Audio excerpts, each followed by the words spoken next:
तो फिल्म की शुरुआत में एक जख्मी लड़की घबराई हुई जंगलों से भागते हुए एक घर के अंदर आती है। जैसे ही वह आई थी, घर उसी का लग रहा था और वह जाकर बेड के नीचे छुप गई। उसे डर लग रहा था। एक औरत उसके पीछे पड़ी हुई थी, जो दरवाज़ा खटखटाकर कहती है, गायत्री बाहर आओ। आखिर दरवाज़ा खुल भी जाता है और गायत्री बहुत ज़्यादा घबरा जाती है। लेकिन दरवाज़ा खोलने वाली औरत गायत्री को ढूंढ नहीं पाती और बाहर चली जाती है। गायत्री ने सुकून का सांस लिया, पर यह सिर्फ कुछ सेकंड के लिए ही था। अचानक से एक शैतानी हाथ ने उसके मुंह पर हाथ रख दिया और अगले ही पल दिखाया गया कि कोई अजीब सी पावर गायत्री को घसीटकर जंगल में वापस ले जाती है। सीन कट होकर हमें दो लोगों को चेस खेलते हुए दिखाया जाता है। इसमें से आदमी को हम तो देख पा रहे थे, लेकिन सामने वाली लड़की को नहीं। आदमी कहता है कि मिस गायत्री अपने काम में बहुत ज़्यादा प्रोफेशनल है, पता नहीं सब ठीक होने में कितना टाइम लगेगा। तब सामने वाली लड़की कहती है, तुम्हें सब्र करना होगा। तो आदमी उससे पूछता है, कितना सब्र? 20 साल हो गए इंतज़ार करते हुए। यह लोग किस बारे में बात कर रहे थे यह भी नहीं बताया गया। यह सीन यहीं से कट होकर हम देवी नाम की एक लड़की को देखते हैं, जो बहुत ज़्यादा गरीब है। अपना घर चलाने के लिए वह इंटरनेट सप्लाई का काम करती है।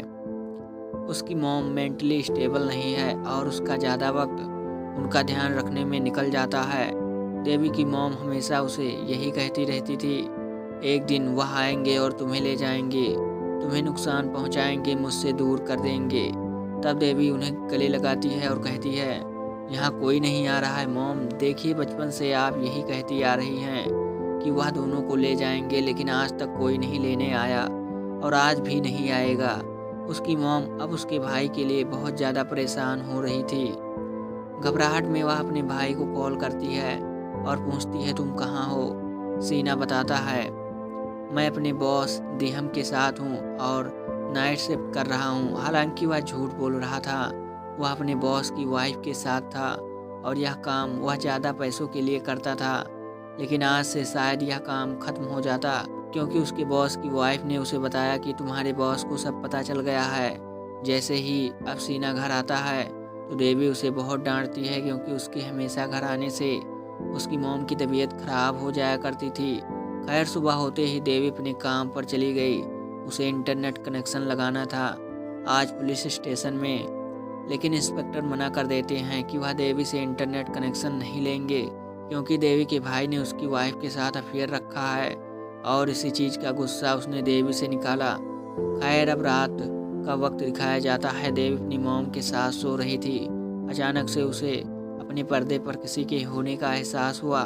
उसने बाहर जाकर देखा तो बाहर कोई नहीं था, लेकिन अचानक से दो नकाबपोश आदमी उसके घर दाखिल हो गए। उनमें से एक आदमी देवी को बांध देता है और दूसरा आदमी उसकी आंखों के सामने उसकी मॉम को टॉर्चर करना शुरू कर देता है। इतने में ही सीना के बॉस की कॉल आती है इन अनजान लोगों के पास और वह इनसे सीना के बारे में पूछता है। तो वह बताते हैं कि सीना घर पर नहीं है। देवी समझ गई थी कि उनके साथ जो कुछ भी हो रहा है सीना की वजह से ही हो रहा है।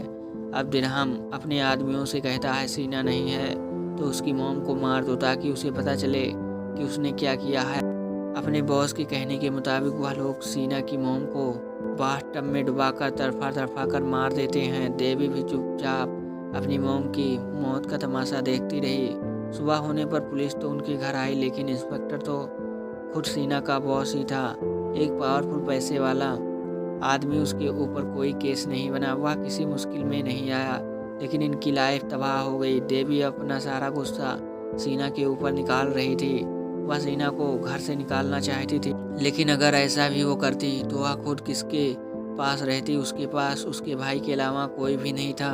रात में देवी उदास होकर अपनी मॉम का सामान चेक करने लग जाती है, जिसमें उसे पुरानी फ़ोटो भी मिली।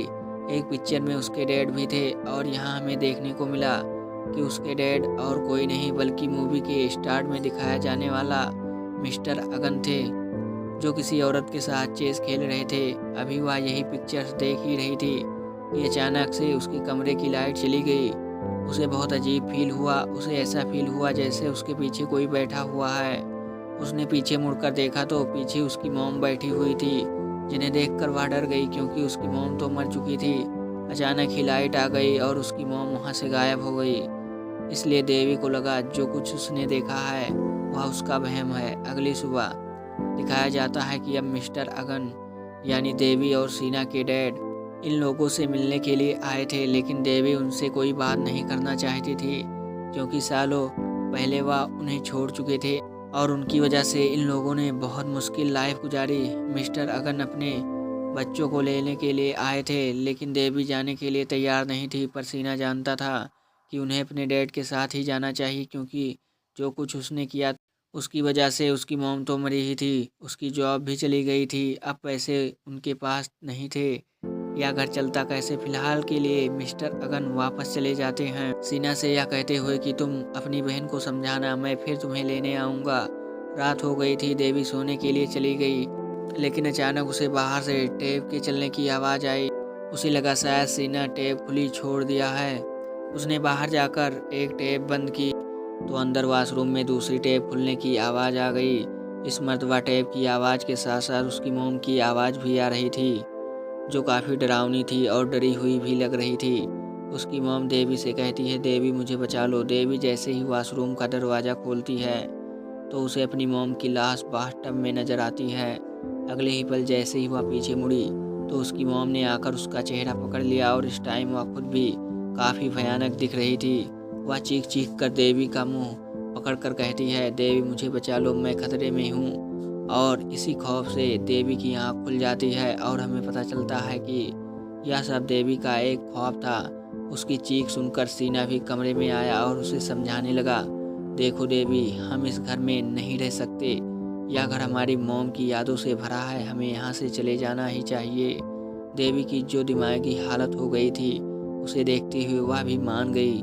अगली सुबह को मिस्टर अगन अपने बच्चों के लेने के लिए आ जाते हैं। चुपचाप सीना और देवी अपना सामान रखकर उनके साथ चल पड़ते हैं। खैर अब यह लोग घर पहुंच जाते हैं और घर पहुंचने पर मिस्टर अगन यानी इनके डैड इनको मिलवाते हैं एसटी से, जो इनके घर की मेड थी और सारा काम संभालती थी। अंदर जाकर यह लोग अपनी ग्रैंड मदर मिस गायत्री से मिलते हैं और यही वही गायत्री है जिसे हमने मूवी के स्टार्ट में देखा था। उसके साथ जो भी कुछ हुआ था, लेकिन फिर भी वह आज जिंदा थी। खैर खाना खाने का टाइम आ जाता है और गायत्री इनको अपने घर का ट्रेडिशन बताती है कि उनका घर और उनका सारा कारोबार पीढ़ी दर पीढ़ी औरतें ही संभालती हैं और औरतें ही संभालती आई हैं और औरतें ही फैमिली को भी लीड करती हैं। गायत्री बताती है कि मेरे बाद देवी यह सब तुम्हें संभालना होगा।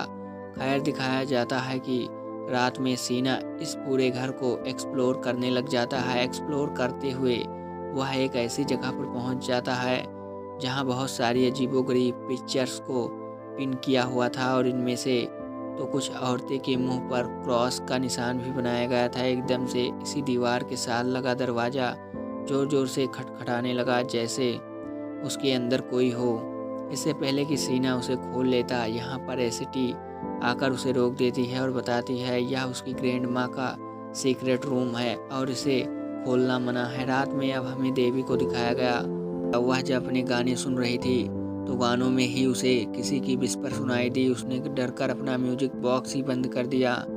फिर उसे अपनी खिड़की के पीछे कोई दिखाई देने लगा। उसने जब गौर किया तो वह उसकी मॉम थी। वह डर गई। मॉम का चेहरा जख्मी था और बहुत ही डरावना दिख रहा था। वह इसे अपना वहम समझती है और ब्लैंकेट में मुँह करके जब वह बाहर निकलती है तो देखती है उसकी मॉम अपने टेढ़े मेढ़े जिस्म से चलती हुई उसके करीब आ रही थी। वह बहुत ज़्यादा डर गई। आहिस्ता आहिस्ता करके उसकी मॉम उसके बेड के बिल्कुल करीब आ गई और आखिर में बस हमने देवी की चीख को सुन। अगली सुबह गायत्री देवी और सीना को लेकर अपने फार्म हाउस आती है। उन्होंने देवी को बताया कि कैटल फार्मिंग हमारा फैमिली बिजनेस है। यहाँ पहली मर्तबा देवी ने एक कैटल को जुबा होते देखा। यह देखकर उसे अजीब से हेलुसेंस होने लगे।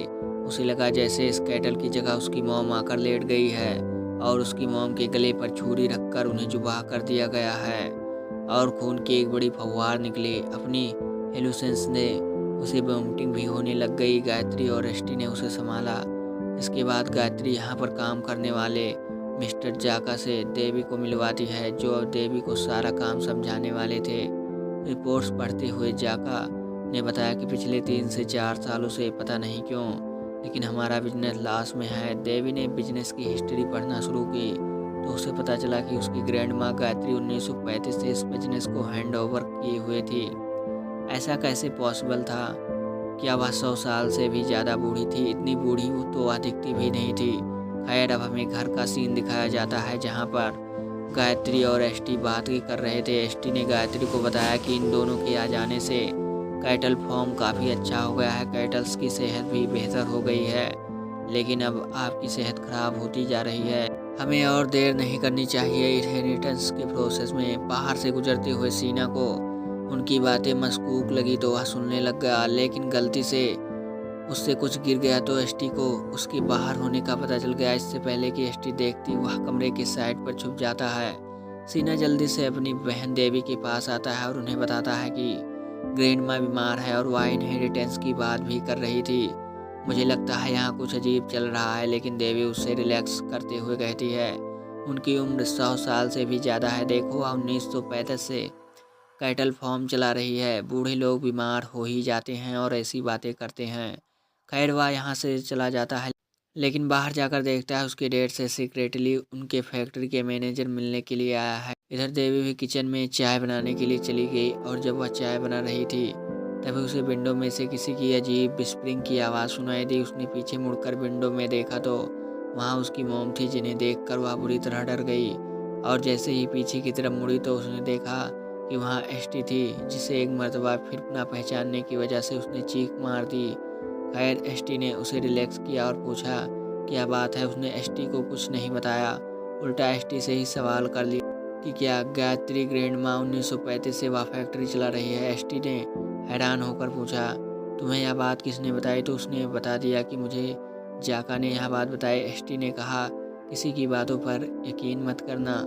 तुम्हारी ग्रैंड माँ से, तुम्हारे डैड से और उनके बिजनेस से बहुत लोग जेलस हैं। ऐसी उटपटांग की अफवाहें फैलाते रहते हैं। वह एसटी उसे मशवरा देकर जाती है, अगर तुम्हें कोई भी डाउट हो तो तुम अपनी ग्रैंड माँ से आकर पूछना। अब एसटी भागते हुए गायत्री के पास आती है और कहती है हमारे पास टाइम नहीं है। जाका और अगन ने अपना प्लान शुरू कर दिया है, हमारे पास वक्त कम है। हम ऑलरेडी 20 साल इंतजार कर चुके हैं, हमें जो करना है अभी करना होगा। तब गायत्री ने कहा नहीं, मुझे इस सब के लिए 2 दिन और चाहिए। आखिर यहाँ क्या खिचड़ी पक रही थी, इसकी मिस्ट्री लास्ट में ही खुलेगी। यहाँ अन में जाका को पता चलता है आज उनके ऑफिस में छुट्टी थी, क्योंकि गायत्री ने अपने घर पर अपने बच्चों के आने की खुशी में कोई इवेंट प्लान किया था। यह सुनकर जाका अलर्ट हो गया और उसने फौरन मिस्टर अगान के कॉल करके यह सारी बात बताई कि गायत्री और एसटी अपना प्लान करने में लगे हैं। इसके बाद हम देखते हैं कि फैक्ट्री में सीना को लेने के लिए उसके डैड आए।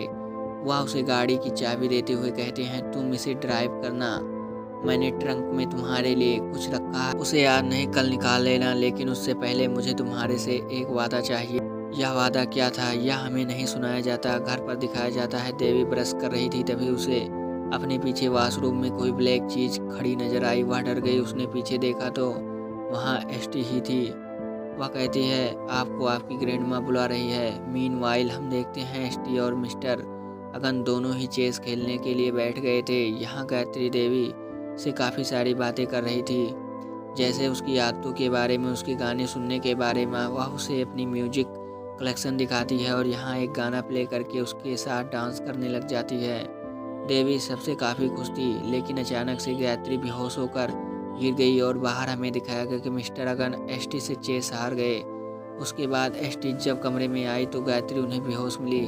देवी और एसटी ने मिलकर उन्हें बेड पर लिटा दिया। देवी ने पूछा इन्हें क्या हुआ, तो एसटी ने बताया यह बीमार है और अक्सर ज़्यादा काम करने की वजह से बेहोश हो जाती है। यहाँ एसटी उसे यह भी बताती है कि गायत्री के मरने के बाद उसे ही पूरे फैमिली को लीड करना है और बिजनेस भी चलाना है। सीन कट होकर हम देखते हैं जाका दोबारा मिस्टर अगन से मिला है और उनके पास इस टाइम एक बॉक्स है। जाका ने उसे पूछा यह सब करना इतनी जल्दी ही क्यों ज़रूरी है, तो मिस्टर अगन ने कहा तुम नहीं देख रहे हो सारी चीज़ें कितनी जल्दी बदल रही हैं। कैटल फार्म की हालत उनके आते ही कितनी बेहतर होने लगी। असल में मेरे दोनों बच्चों के आते ही मेरी मोम के अंदर का डीमन जाग गया। यानी यहाँ सारी मूवी का ट्विस्ट रिवील हो रहा है कि असल में गायत्री ने अंदर एक डीमन था। बार बार देवी को जो चीज़ नज़र आती थी वह इस घर में रहने वाला डीमन ही था और यह एंटिटी इस खानदान की सिर्फ औरतों के अंदर ही रहता है, जैसे पहले गायत्री के अंदर रह रहा था और गायत्री के बाद अब यह देवी के अंदर जाएगा, क्योंकि बार बार गायत्री और एसटी उसे यही कहते थे, इनहेरिटेंस को तुम्हें ही संभालना है। साफ समझ आ गया था सब। गायत्री के अंदर जो डीमन था वह देवी की बॉडी में जाना चाहता था। जब से देवी यहाँ आई थी गायत्री की तबीयत खराब रहने लग गई थी, क्योंकि डीमन उसे अंदर से खाने लगा था। उसे अब नई बॉडी, एक जवान बॉडी चाहिए थी। एसटी भी गायत्री के साथ इन रिचुअल्स में मिली हुई थी, लेकिन अगन और जाका नहीं। अगन और जाका तो सबको रोकना चाहते थे। अगन अपने बच्चों की जान बचाना चाहता था। हम देखते हैं कि अगन अपना पास हुआ सीक्रेट बॉक्स लेकर आ गया है। इस सीक्रेट बॉक्स के अंदर एक अजीब सा चाकू है जो काफ़ी पुराना लग रहा है, और साथ ही उसकी मॉम की पिक्चर्स। यहाँ वह रोने लग जाता है और हमें उसके इरादे पता चल जाते हैं कि वह अपनी मॉम को पोसेड हालत में मारना चाहता था, ताकि उसके साथ उसका डीमन ही मर जाए और देवी और सीना को कुछ ना हो। अब इससे पहले कि मिस्टर अगन अपना प्लान पूरा कर पाते, एसटी पहले ही आकर उनकी गर्दन में स्टेप करते हुए उसे जान से मार देती है और फिर उनकी लाश को घसीटते हुए कहीं दूर ले जाती है। खैर सुबह हो जाती है और हम जाका को देखते हैं, जिसे सुबह सुबह मिस्टर अगन ने मिलने के लिए बुलाया था, लेकिन यहाँ आकर उसने क्या देखा कि मिस्टर अगन की लाश लटकी हुई थी।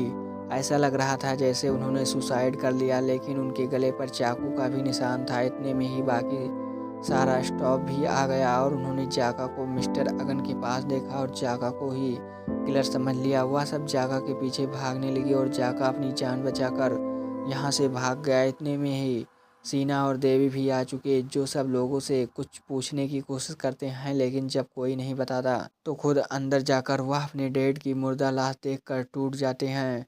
अभी वह अपनी मॉम के गम से बाहर ही नहीं निकले थे कि उनके डैड भी मर गए। सीना बिल्कुल टूट जाता है। वह देवी से कहता है हमें यहाँ से चले जाना चाहिए, पर देवी उससे कहती है नहीं, हम यहाँ से कहीं नहीं जाएंगे। सीना उसे बहुत समझाने की कोशिश करती है, यहाँ जो कुछ भी चल रहा है वह ठीक नहीं है, लेकिन देवी उसकी एक नहीं सुनती। इतनी ही देर में एसटी सीना के पास आकर सीना को बता देती है कि यह सब कुछ जाका ने किया है। वह एसटी की बात ही सुन रहा था कि उसे किसी अननोन नंबर से मैसेज आ गया कि उसे स्लाटर हाउस में अकेले मिलो। सीना भी यहाँ से चला गया और हवा में देवी को उसके रूम में दिखाया गया। वह अपनी मॉम डैड की पिक्चर्स के लिए फूट फूट कर रो रही थी। तभी उसे पीछे से अपनी मॉम की आवाज़ सुनाई दी। उसने सोफे पर देखा, उसकी मॉम बहुत अच्छी हालत में बैठी हुई थी और बस यहीं पर वह टूट गई। वह अपनी मॉम के पास गई और उनका हाथ पकड़कर वह रोने लगी। उनकी गोद में सर रखकर वह उनसे शिकायत करने लगी कि आप यहाँ से क्यों चली गई, और हमें दिखाया गया कि असल में उसने सर अपनी मॉम की गोद में नहीं रखा, बल्कि उसने सर रखा हुआ था एक डीमन की गोद में। असल में यही वह डीमन था जो देवी को पोजेस करना चाहता था। यहाँ हम देखते हैं कि सीना को और किसी ने नहीं बल्कि जाका ने ही बुलाया था, जो उसे सारी हकीकत बताने की कोशिश कर रहा था। उसके घर में चलने वाली मिस्ट्री को बताने की कोशिश कर रहा था, लेकिन सीना अब सुनने को तैयार नहीं थी। उसे यही लगता था कि मिस्टर अगन को मारने वाला और कोई नहीं बल्कि जाका ही है। इससे पहले कि वह उसकी पूरी बात सुनता, वह उसको स्टेप करके मार डालता है और मारता हुआ जाका उसे यह बताता है कि जाकर तुम अपना ट्रंक खोलो। यह बात तो उसके डैड ने भी कही थी और अब उसे रियलाइज़ हुआ कि उसने काफ़ी गलती कर दी। फौरन घर जाकर सीना वह ट्रंक खोलता है, जिस ट्रंक में एक बुक थी जिसका नाम था डी प्रॉफिट इनहेरिटेंस। इस किताब में उसकी फैमिली की सारी हिस्ट्री थी। इस रिचुअल के बारे में बताया गया था, जो रिचुअल काफ़ी सालों में इनकी फैमिली करती आ रही थी। इधर सीन कट होकर हम देवी को देखते हैं, जो गायत्री के पास घबराई हुई गई। वो उनसे कहती है मुझे लगता है मैं पागल हो गई हूँ, मुझे अपनी मॉम दिखाई देती है। काफ़ी मर्तबा तो वह डरावने रूप में दिखी, लेकिन आज वह काफ़ी नरम दिल दिख रही थी। यहाँ गायत्री उसकी बात काटते हुए देवी से पूछती है क्या तुम अपनी मॉम से मिलना चाहती हो। उसे एक रिचुअल आता है जिससे तुम अपनी मॉम को मिल पाओगी, लेकिन वह थोड़ा सा तकलीफ दे है। देवी ने कहा मुझे परवाह नहीं है, मैं बस अपनी मॉम से मिलना चाहती हूँ। उसके यह कहते ही गायत्री ने अपना एक चाकू निकाल लिया और अपने हाथ पर कट लगा लिया। अपने हाथ पर कट लगाने के बाद गायत्री ने देवी को भी ऐसा करने को बोला और देवी ने भी कट लगा लिया, जिसके बाद गायत्री ने देवी से हाथ मिला लिया। बाहर सीना यह सारा रिचुअल पढ़ रहा था। किताब में लिखा था कि ऐसा करने से वह एंटिटी एक जिस्म से दूसरे जिस्म में चली जाएगी, और यह रिचुअल तभी शुरू होगा जब फैमिली में एक नई पीढ़ी में औरत आएगी। और वह देवी थी जो अब आ चुकी थी। सीना सब समझ गया, उसकी बहन की जान खतरे में थी। उसने यह भी पढ़ लिया था कि रिचुअल पूरा होने के बाद उसके भाई को सेक्रीफाइस के तौर पर मार दिया जाता है। उसे अपनी जान की फिलहाल परवाह नहीं थी, लेकिन वह देवी को बचाना चाहता था। और उसे क्या पता था कि अब तक देर हो चुकी है, गायत्री ने अपना रिचुअल कर दिया है। सीना अब देवी को पागलों की तरह घर में ढूंढ रहा था। देवी उसे उसके कमरे में नहीं मिली तो वह दूसरे रूम में जाता है, जहाँ पर देवी बेहोश थी। इर्द गिर्द अब चारों तरफ खून ही खून था। सीना परेशान हो गया और देवी को उठाकर इस घर से दूर भगाने के लिए निकला। इससे पहले कि वह गाड़ी से यहाँ से निकल जाता, पीछे से एसटी आकर उसके सर पर वार कर देती है और वह भी बेहोश हो जाता है। इन्हें जब होश आया तो यह लोग सफ़ेद रंग के कपड़ों में थे और एसटी भी उसी जैसे कपड़ों में ही थी। और यहाँ पर एक सीक्रेट रिवील हुआ कि एसटी इनकी नहीं बल्कि डीमन की सर्वेंट थी। वह डीमन की पूजा करती थी और डीमन के लिए ही काम करती थी और डीमन के लिए ही वह अब इस रिचुअल को परफॉर्म करने वाली थी और सीना का सेक्रीफाइस देने वाली थी। देवी पूरी तरह होश में नहीं आई थी। उसे समझ नहीं आ रहा था यहाँ क्या चल रहा है। उसने देखा एसटी के हाथ में एक चाकू है, जिसे वह जाकर उसके भाई का यानी सीना का गला काट दिया और उसका सारा खून एक गिलास में भरकर वह देवी के पास ले आई। देवी का मुंह पकड़ते हुए जबरदस्ती यह सारा खून उसने देवी के मुंह में उड़ेल दिया। ऐसा करने के बाद देवी देखती है कि यहाँ इर्द गिर्द बहुत सारी लेडीज़ थी। यह सारी लेडीज़ इसी फैमिली की थी और इस टाइम यह सारे मिलकर रिचुअल कर रही थी। इसके बाद हम देखते हैं कि एसटी अपना कुछ मंत्र पढ़ने लगी। उसके मंत्र पढ़ते ही सामने मौजूद गायत्री उसकी मोम की शक्ल में आ जाती है। उसके इमोशनल ब्रेक होते ही हम देखते हैं कि कोई काला धुआं उसके मुंह के अंदर चला गया। असल में डीमन उसे इमोशनली कमज़ोर करके अब उसकी बॉडी में कब्जा जमा चुका था। मतलब रिचुअल पूरा हो चुका था। देवी अब डेविल की बन चुकी थी और बस यही दिखाते हुए यह कहानी यहाँ ख़त्म हो जाती है।